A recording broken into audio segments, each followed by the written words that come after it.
Hello guys, কেমন আছো তোমরা? চলে এসেছি আজকে আবার একটা নতুন মিনি ব্লগ নিয়ে। তো আজকে আমরা গিয়েছিলাম একটু ভিক্টোরিয়া। তো ভিক্টোরিয়ায় গিয়েছিলাম, তো সেই মিনি ব্লগটা তোমাদের সাথে শেয়ার করছি। আর অনেকদিন ব্লগ আসে না, যার জন্য আমি তোমাদের কাছে সরি চাইছি, ক্ষমা চাইছি আমি তোমাদের কাছে। এবার থেকে রেগুলারলি তোমরা মিনি ব্লগ পাবে।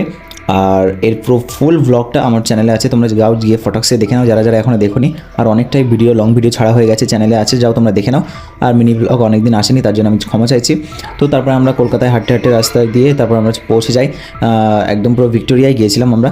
তো সেখানে অনেক কিছু আমরা বেরিয়েছিলাম, দেখেছিলাম। তারপর আমরা পৌঁছে যাই দ্য 42, এই যে তোমরা বিল্ডিংটা দেখছো, কলকাতার সব থেকে হাইয়েস্ট বিগেস্ট বিল্ডিং এটা হচ্ছে। এর উপর থেকে একবার প্যারাগ্লাইডিংও করা হয়েছে।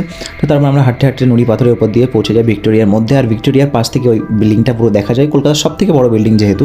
তো তারপরে দেখছিলাম এখানে প্রজেক্টরের মাধ্যমে অনেক বিপ্লবী মানুষদের দেখাচ্ছে। অনেকেই আছে, এর মধ্যে ক্ষুদিরাম বসু ছিল, ইত্যাদি ইত্যাদি। আমি সবার নাম জানি না। আর এখানে পালোয়ান মতো তো একজন আছে, দেখতেই পাচ্ছেন গোটা ক্ষুদিরাম বসু। যদি তোমাদের ভিডিওটা ভালো লাগে ব্লগটা, তাহলে অবশ্যই লাইক করবে, সাবস্ক্রাইব করবে। বাই।